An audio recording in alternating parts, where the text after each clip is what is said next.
Kamba achire on program shaheji kandi program n'enshonga yizoba yizoba umwabazi yogu mutenda gamba havuro evugumire mu mashomero mu Uganda urugaha Children Amendment Act 2016 iteka kiho okufubira abana okubi okozesa mboko n'ebindi tubikwikirizwa very unlawful nabo echo nkimanywa okutera abana nangu mu mashomero mu mahanga gandi bakakiyaho kare munonga, not even in schools urahamwe hona even at home ongaha kikaturaho abingi tukazikururamo emboko tukikiriza ngo mwabe kurura umuntu onga okwensegenze nehindahinduka twikirize ngo umwana nayegesubwa ibindi bintu abo kwega psychologically kume bintu bintabwenki hamuna motivation nebindi onga bari kuteka ngo kwega kurezo kutera nabo bakiruho kandi umwana bateka ngo kubasa kwera umwiki kushoma turebe bintu kebe bituyireho numbijuka wahwire tukarebe cyabire ntungamo it was shameful kungamwe kandi tugambire ebi cyaheruka kuba buhweju n'icyenaku abo kumushomesa abashomero bushomesa okwegesa omweji akakwate bwa mushomesa na wakabasa kubyegesa ndijo emiringo yonereho kutera tuguma na kukigaruka cyako kumushomesa. Now you begin to ask yourself ogo muntu atendekirwe ninga kwarabatendekirwe, what controls this person? Is it rationality ninga emotions ninga shitwakweta anga konga kiri kubaho nancyongera kujumerwa kandi kigwire abamwe baratire umuntu akabagumunga kandi ikindi tugaraka twebuza side yo mweje gumwatera mukamukora mutyo numbara mukundu so kusoma ningana kumutamisa abo kwa bamwe baragira mu mashomera abwenkone. So amakuru ago TV West gine neza kongera gakoreka twenda kutandikira ryicu ahanu yo mu studio ndi Vincent Mujuruzo abastamya abo kureba n'abanyamakuru nangwa nshuto hweje nbajetegereza gira bira kutugambira konka professional bari yanka abanyamakuru abagakwasire mu field bakagiyo mu field bakagareto mu newsroom bakaga editinga bakagakora amakuru icyo kitugamba abantu bacetegereza. So kaba banze bakuyanjurire Evans ogunu reporter senior nagiho field ko gareta ga editing mu newsroom kana amanyabuye no joto nagagaba inwe yagareta banzora musi abo kutureba TV West abari ba TV West mwena na nimbara musi mwasibaje mwasiba kurungi amazina ndi Evans Taremwa kandi ndi nkagashaka abwa Vision Group TV West abwambara district na nibinde biceka ibyetorire. Twineho umukuru Aidan namusaba kutureba abari ba TV West kandi wari umugishogo kubasima okureba TV West nangwa no kubara musyantu musibire mutana amazina ndi Aidan Bataringaya ndi umunyamakuru wa TV West ninkora aho murembo mbarara nebicweke bijetorire kandi ndakwenda gama uno kandi nico nakura sawisha heji kandi ndugabuheju enzarwa yabahanga umuruheju West muzuri zitina tinire kugamba hakuruka niyo nindegabuheju umuraka muhiga kayanja na isi burere kuba n'urwo mucweka abo scandal distance yourself now that's what we are here katandikira Aidan ni wale Evans ni wale damakuraga. Yes, what happened habahoki so echababuheju muzuri Vincent ne mwana nechikangabo omweji wa senior 1 wo mu w'imyaka 16 arukushomera St Victor Secondary School mu Katara Karungu Omuruju district atirwe ni kigambo kubatirwa abashomesa bakubana mu bintu bya police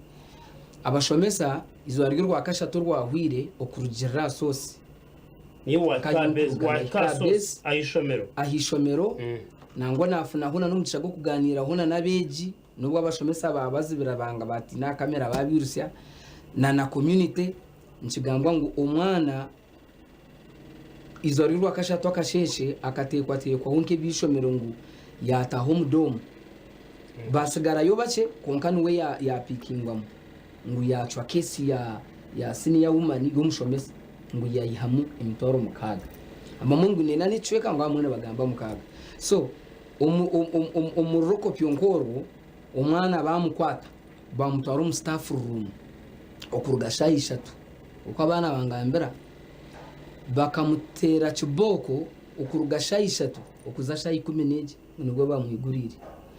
so ugo mwana information tuiza kujimanya tutamwana na mushanga hirwaro ndukura police rukumanisa arukubi atakushitama barukumukiriza nko kumukuza ko banu mureba gace enchwiri umushayiza kukorateho hati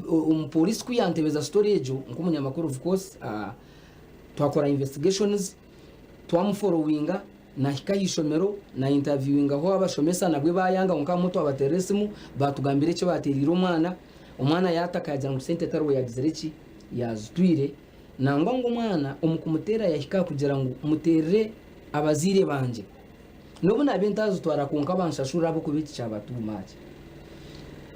abashomesa bayanga yantebeze cyanshasha mununga nkuyabe bari no bamutera after lunch bakamutera bacinga office baza kushomesa then bagarakaho barugumuranje. Are they trained teachers? What kind of a school is that? I don't know. No, because noreba hati numurugabo wejo aza numugisha twera tushtaye for granted. Yes. Then numumanya hati numumanyishomero. What kind of a school is it? Ishomero rya private rwose ni ya 4 aza ryansu yomusije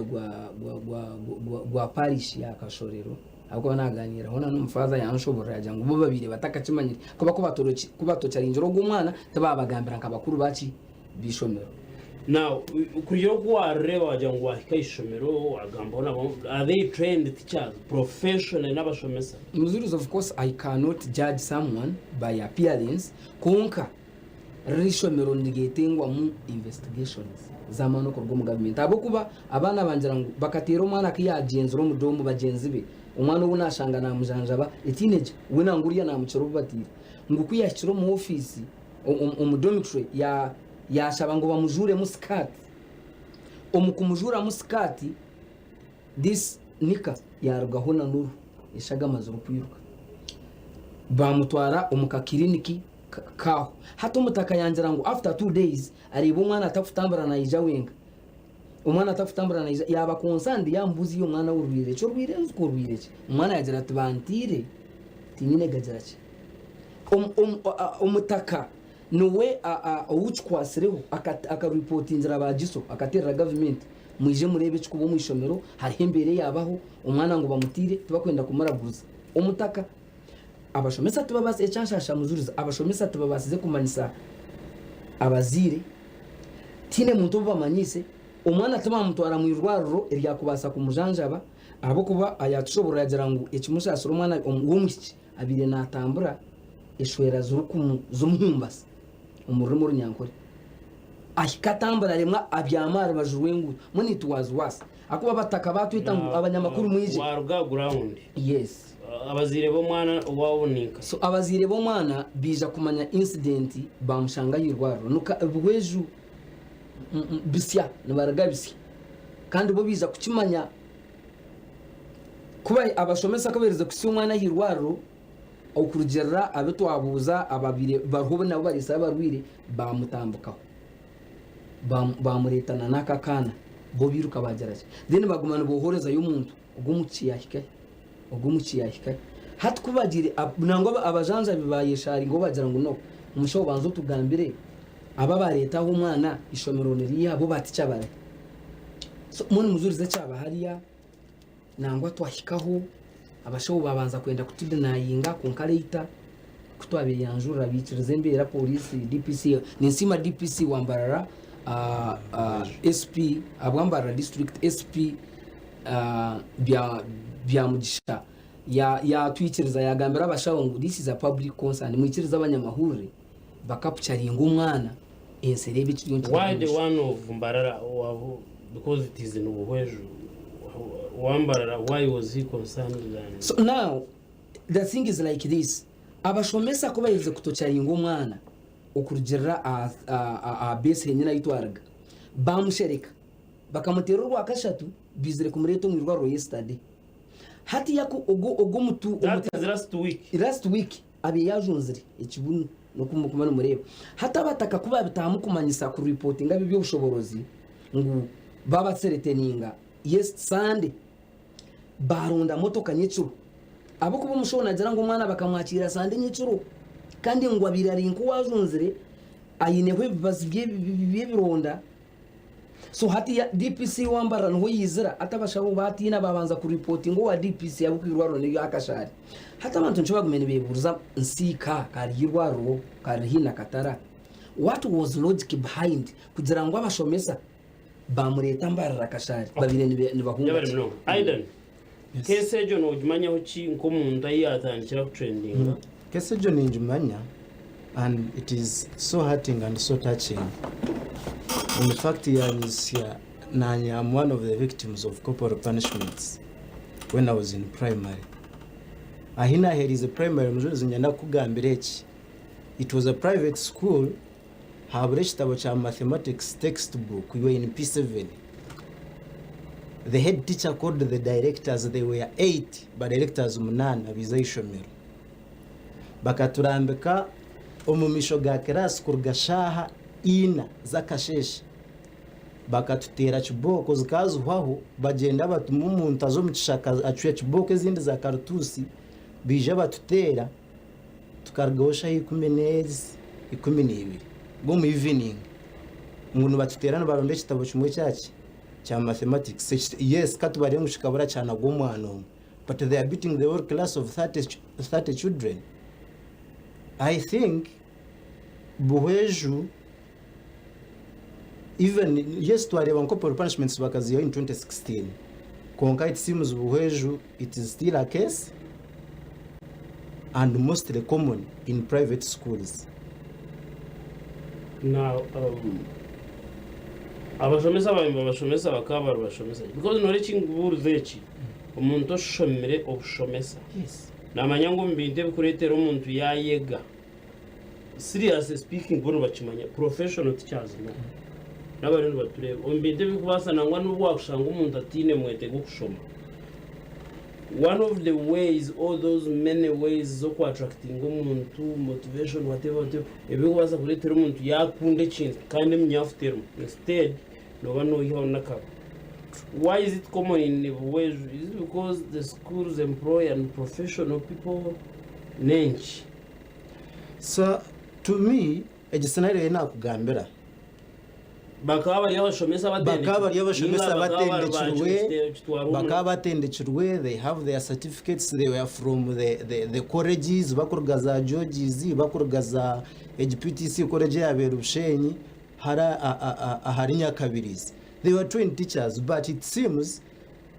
tindukuza kugira ngo mwe training zitu z'abashomesa mu Uganda nzobora, but aba training abashomesa bine kutamu mukono gw'cyoma na munonga ha mico y'abashomesa nomo omwe omushomesa ntuchira kuba twine Father Kasapuri nachira kutebezo busitore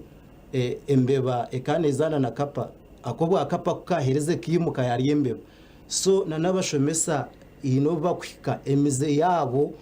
na personalities zabo zikimuka, and I think back acting unprofessionally. And it's but indeed, it is happening again and again. You see, it can be called a mistake. Second time, coincidence. Third time, why is it common there? Because yes, real primary, I think in secondary, konka turent chirengegaro chirende kubantungamo, konka turent chireba umyanye tarinkeje abuko otwire Mbarara hano. Yes. Eshe kintu kiri common in these schools here. You will always hear it in not even a common. My kid is in top class. My daughter is in top class. Na shomera hano muri Mbarara State, a school that I don't want to mention. ngire kwikomuka nyomwazyo nashanga umukono guzimbire akana nakanje ngo tichakatire kandi chawe we are going to spend what I'm telling you it's not just kugira ngo nkibasa kubacira ubwejo bacira intungamo it must be everywhere konka bamwe mbaronda bakureba sheme kutandikira ari umwana azengu bamutira umukono buzimbire n'umwana muto yes n'umwana wote nzeno za kutamisa umwana ishomero as a father ekinigi kinanye no mukasheshe nanye no kumwetwara ishomero nkaza kurwana but I said no waba busy no not that I'm busy the plan that I had is going back this evening calling the teacher tomorrow in the morning kazomo office obunde cyane gachikaba cyambwire because nanye ne cyane gacinye nanye na umutere simukunkana reba ngo niza kumutera ngarike mujumi kandi abure no kumwana yendekira umukono kugira ngo yendekire guzimbere and just a kid of top by the way muzuri no wari hembere ina yanjira ubunabire n'inshoma abari kutureba TV West nkaba ndi musine ya kashatu nabwe still Butare secondary school the teacher came ni manyana we nachijuka no arukundi ya TV West ya leta textbook you know those books are sharp they have sharp edges akashonda yanshanga ninganira na mjenzi wanje yandeto yakantera akashonda ku mutwe nkahura amashanyara zo mu mutwe ecyo nakozire nkamukwata namupanchinga namutero empezi ibiro mu matama yagwara bajugoro baba kumundeba akaro umwana wagera kumwita seria ni wabwezu eje nshonga najimanya tinka garukaga yishomero by the way bintu muntu bugamba ko kusheka konka ko for punishments nkaraga yishomero ryo kikanditana no kufurira ishomero okwindura ishomero nazo mu bindi noreba uyatonga about a mature person now why Rwanda that is self because muzurizi what about a baby like that I know his daughter nakana gato munonga atecho kintu kibaha nangwarigana nakana katonyo umwana w'umukiyangira ngo akira extent ngo kwizere chairman wa PTA yakwata office chair we yaje umutamutwe then hatu barabasimbura byo kufitira ngo kwarebere yashanya rumbire rwakaba ngo akozera kabonero bambe n'umwana w'umunyakaturuki akuba yamanya ngo yafa nangwa namubuza ubutatere nduro kegwa nkiraro atubabirene bansinga mani and imagine chairperson PTA marga ground what is being done as in imank'abanyamakuru abo kwa n'abanyamakuru tumuroho kugira ngo hatu abatayisa mugambira ebinte mwe mukora musheme kuyamba abantu because you are the voice of the voiceless yes warga ground amakuru wagareta good kongo umwana naza kuyambwata because we must teach these people lessons I hear they are teachers I don't want to use a hard word tingwe no koze ikigambo konga bashemerire kutandika kwega there is what they call learning in a hard way kwega chubi waremero kwega je mwe ntatwege sibwembera aba bantu basheme kuje kibaye go muri yeki ko kubanoreba warga ground haro kikiriyo nkikorwa follow up uhirebe umwana kuragurwa akakira naza kukira of course muzurizi ndokenda kugaruka mekibuze kiwambuza ni nsima ho arho go musigaza tambiro go muki because had it not been him I don't think ogo mucabire nakumanyo abina abasa kufa maybe abo kuba abirenka whistleblower yatera abantu ekintu bashaba mwaguma mwabwa n'inshonga nkezi abanyamakuru tosebwe ko atakinga bamwe bamba tureba nituba twizere kuba yamba abo kubece kintu bakwata bashomesa yindi kugambira bashomesa abana bakwasirwa mukuru w'ishomero head teacher w'ishomero na no mukazi abashomesa abana babiri nubo bacubuzire chairman PTA mwana n'undi batoro kuvuko sinjara bagenda chairman PTA mukahuje nkako na izere ninjara birayizere I'm looking at bo bari n'abasuru n'abashomesa but hatuwe chairman w'ishomero PTA hato mu gihe cyo kupanishinga kwa kubaho enshonga bamweta manya you should have asked kandi kuba enshonga nkezo abahomuzi abayizire kora akashobora kuba kumwesire takiziro kashanga na favoring ngo mwana kagira ato bundu kumanya umuzire kante ro muzire what about to kwijaka kakapasa bashomesa n'abantu bakuru we expect they are 18 and above 24 umwana basa kwibe sente katugambe abo kwa mabana abo kwasa kwiba but then at the same time ugaruko bumuzire do you beat to that extent so abo kwanyo hati ryo ninyebuza ishomero eritwireho erikubasa kuba ndi employing omuntu ari umushomesa ishomero ryino omuntu ari umushomesa and at the same time ari omuzire ahi bakorera ikintu kikahikare veje iyo muzuruzi nindeba ngo ece babire bino gukora nk'abashomesa umwana yayibire sente babire batakuza kumutera to that extent beating her like a snake babire ne baza kumutwara polisi ako babire yayihakine ninga shingo ko mwana ko abatakire ngo batera umuzire wabashashure abire ne baza kumutera ashashure ako nkanye nawo muciya kikayirwaro yazira kuyareba imbere yo mwana yagizere ki atumwana tubento baza kumuruhirira kandi ito tutwenda ngo mwana witu batamukora konka babire ne baza kumutera nk'abaziri nk'abantu bakuru konka abantu ekibine koranywe n'inshaba government ya Uganda of course ito ntukoma kugamba aba bantu bino kutaho umukono gw'amani hati ko kubakwata nk'aba bashomesa ninga ngergi ishomero bar gazeti barcinge hati na nerindi ishomero ryegereho baheritse abakuru bishomera biko employinga abashomesa bakubiye employinga bene bamayango twakomuruma konka ushemere kutreatinga umwana nko kucukubasa even it is aro ececera jurochoroho corporal punishment say we have to condemn them otherwise abana ntoko batandukanye It is Article 106 in the Children's Act. turiyo tujumira turiyo tugeza kugamba kugira ngo hagire cyaba aho kwa it is becoming rampant recently cyeze kuba ntungamo nabwo muri nkogwe hati nje kurebera akabuza katanga kuzahari abantu babari abashomesa n'ingano babatorotoro babareta abo kuba umushomesa professional umushomesa w'umuzire a parent aho kwatira umwana ukamutera otyo we are not saying ngo abana tubakushobya but we are saying hona enkora nkejo umashomero kikaza kuba ntungamo na hati cyaba buhwejo maybe tomorrow nchibankai turi tugamba ahanshongejo konka nabwo ndeba kugira ngo ebe bintaho biragume byaba hashimye kugira cyakorwa by the founding body by the school administration district nka buhwejo nayo ni kishwaza because it has authorities district inabikwataho hariyo minister I mean area chamanero C5 nagambo na chamanero C5 atirekanje kufutereho atkonka inshonga ninzira babiri bakimanyire kugira ngo kitandikire kunumbarara babiri batakakimanyire kana ura RDC yatayiraho mwana porkeria yatayiraho mwana twashanga yaragahirwaro ukureba emberero konka itwa nk'abanyamahurire muzurizi Vincent nitongera kujumira reke kintu kandi ninshaba abantu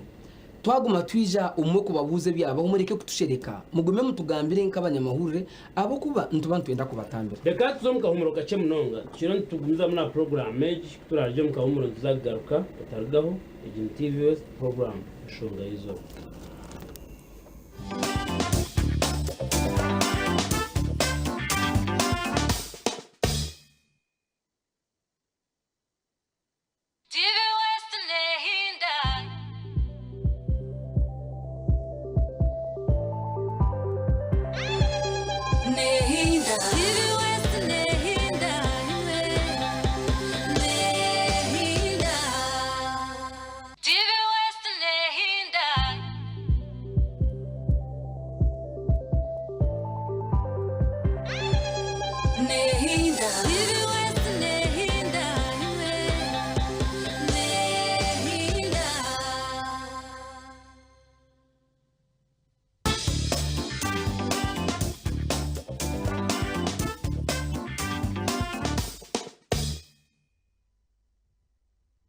turiyo humuro gace munonga program ekiri enshonga yizoba turi ha TV West Vincent Mujuru n'abanyamakuru bagenzi banje hanuya nyine Evans hamwe na Aiden kandi abana abanyamakuru abagashaka actually na Gariyan bagareta kandi ikibunju bagaruka baruga buhejo kandi kituriyo ntugamba nandi yani nshoma tutari kumwe na gumwe nashangana bagamba ngo cyarengeze zikubona zikurebwa beji mu mashomero harimo ekisiba kweta inadequate access to health quality health utatunga ibyamagare ebikire bwe n'umuntu yaje nk'indwara ugashangana araguruza baje then harimo na inadequate access to education services utatunga ibikwato birunjo mbyo bwegese ibikwegerwaho n'ibindi harimo hangana malnutrition ushanga abana bagwira amagufa abo butari yake bayakahunga konka surautu nako katakumara umwana ayinenzara kandi nebyakuriye bitamwirenda mu gasho harimu obworo ubugabo buriyo makagabo kure nyuma. All these are the factors that are faced by pupils in school. Then tuineona exploitation shanga bamwe benda koza abana babikina ngwana bozo byona. Then haro neglect and violence. Now shishitiriyo tugamba ikizero violence ninga shintu basa ujeta corporal punishment na izero violence, and you can imagine violence from teachers. You can imagine ako yenyuma ho myaka yenyuma ogumuze karwansi bamnunga gwacendera karimo kutizinga ucumuru ko tumsini abantu munenga atabana bamwe bakafera mu mashoni bakaba mutera bamunaga nkahibo bafa abantu bakazika mwene cyo kukibe cyashage cyacendera turiyo turomuze gwa okutera okusenseless no mu bwakare bakaba kutera ngo no kutizinga ingata bafutera ukaba hati nhatera bashomesa senselessly. So when I really don't know, but I'm touched because there is shomero ndi nkora huri yombe ndi nko yine cyakurumanyaho, and I'm shocked. So Aiden, yes. Tunayanga yine cyane nagamba tunayanga abashomesa nibabari ya pressure sometimes, and mostly in private schools. Which pressure? Normal, like the bosses, the directors nibambenda results. Then results nzirgo mukutera can start njondo ni increase. Twayanga umushomesa no basakori ya pressure, and you want to produce results. Konka there are so many ways ezokubasa kugambira umwana ngo understanding ninga yakore kibinkecho emiringo yo kubasa kugambira umwana okureba iwa kwasa kushobora umwana tuwarangumba ujango muzire yaruwiri kugira ngo kumukunterire nkari hiro umwana nobwo yakubyatinde cyakozire. But we condemn it. We are happy that the police has acted. Wa urangwa bashomisa banga yiba nawe bakwasire abamwe bakibuzire mu wa PTA yabura. But to me that's not enough. And okurugera hamateka nabagirangu omushomesa ningo muntu wena yaturugunya omwana. That corporal punishment never subjected to imprisonment for not more than 3 years. And to me that's not enough. I think we need to amend our members of parliament bashimekora amendment nturamba kora amendment mu constitution mwebita kuyambihanga ninga okashanga nebyakubembiyambihanga bible go bakora amendment ekintu cyafera cyuje. They need to amend in such laws kugira ngo nangwa at least batechfubiro chichere not just 3 years. Yeah. Not even nemyaka ni 10 no mushomesa bashime kuamba shaza muna license yo, because you can't do that and you think you are a professional teacher. Bashime kuamba shaza muna license yawo bakakukoma and no mushomesa okachfiringa bashanga you are not okareba ngutine mushomesa ndijo ashime kuba nakora nkecho, because if we've received that case in Ntungamo taka wire myezi ebera and we've received it in Buwejo. Do you think as a punishment no jiranga bashomesa ambasfiringa konka yine and why is it common in mostly in these private because harama shomero aga government tugamanya tinguja ngo safe ngatu kirebo mu private these so called abo kuba atama shomero aga government aga mahango kumanya agakora je agakugira ki tubiriyo no kubayo kandi abana nabahi turiyo tukireba nchikanyo mu mashomero the so called these privates. Maybe what I can tell you one of the reasons maybe chirukanyo mu privates na nagambire cha pressure kugira ngo abashomesa abashomesa batashomere either abashomesa batashomere bushomesa but are trained abo kugira ngo nawe o private school nana ndo mushomesa o ara atari qualified konko wara hereze kache nana muhereza kache kugira ngo aigaze chine kiryawo. Secondly no shangangu in these private schools no shanga abazire abarukushomesezayo abinji nibanu baronda results ka atoshanga omuzire yargo mu mwana ushanga umwena hajiro mushomesa. That's why you hearing that the PTA chairperson na wabira arnabo ushanga umuzire yarwo umwana rukagira umushomesa atumutere nyo chikuru nyenda koreki ai okay aira niye bari mnonga Evans turentwenda iyo last one muzuri zituri kwendera eceki cyabaho abantu bakireba n'amashomero mingi agumwana ariyo naturugunyuze bw'abashomesa where journalists are not, because iyo takareba ngo iki cyarebwa cyabahunka nkomugi konka nywe nishaba government ekimwine kukora ba chairman LC5 muri yaho ba governor ba districts ni ndeba ngo haro councillors kumukika umukanso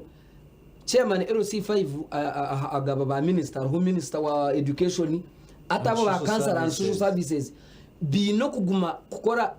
nanka timetable yo kugira ngo bagume bikabana amashomero bareke kukoma rgecho ndikansara wa minister of social services and what batayira abana bafune hobwire bwo kubuza abana physically obundi babatebeze bizobe bakora bamwe before we nakagambo concluding ekyabaho ino buhwejo we've not seen the education department, the DEO and the inspector of schools say anything. This is your docket. Akanuko kachweka kanyu muri responsible okwat sempsa tumukugira ngo numurambara amashomero ninga numurebera abashomero nuburiya kwa ya private DEO no are responsible. You have a responsibility okugira ngo murebuke ngo mu mashomero agaguma kwana mu approving and mereza za license numukoraki numurebuza gashime kubabwire abashomesa abatendekirwe kandi abine micemerungi. Yes. Lake ndibakeshongo cyeshongoro icyo bakweta back to my roots najya nkwiyagira ha mukoro yashanga nibeshongora kuraka do's and shubidubis ebine bigambo byo mu rurimi rwabo ko South Africa umuni yacho meya ati ndagaruko wabo ndagaruko witu I'm going back to my roots Okay. Now maybe into zagaruko mashomero ga government aboko bakahugike kiki kabeka takashangirwa yo kingi nyenda kushaba abantu abarutwara abana amashomero umwana yahiza P7 n'umutwara mu secondary umwana yaza kutandika ishomero n'umutwara mu nasare umwana nangwa wherever no abo yakona university baze mukore research mu chondo ni ishomero kibine track record rukushaki bine bashomesa ki wahika huwara abantu baryaho bakadeidei nabone babasa kwicisha ni cyaho umutwara umwana kwegera. I'm not looking at professional teachers bakorana nakachiko kahame bakora ikintu kiri senseless nkeki. I'm wondering how do you get a school yina bashomesa bakwasa kwatanisa kwita this is murder. Then I'm also wondering being a chairman on PT, you can imagine okubasa kukwata ni somu kintu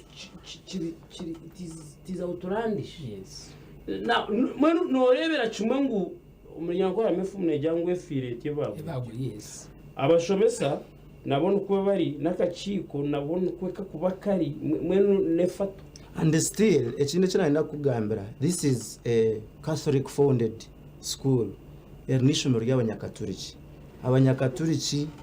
okurugaha archdiocese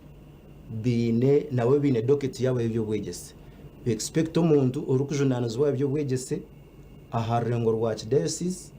nawe kurugayo akagira iki yakora aha isyeje because echi nacho nanye ndiyo mekaturiki konka nacho cyoroho nacho nateraho nagambaho na father chaplain w'ishomero ryo Father Crispus yagera ngo bamumanyise rete nabo babire batakucumanye cyukubaho kandi nawe yacijumirira bambe Father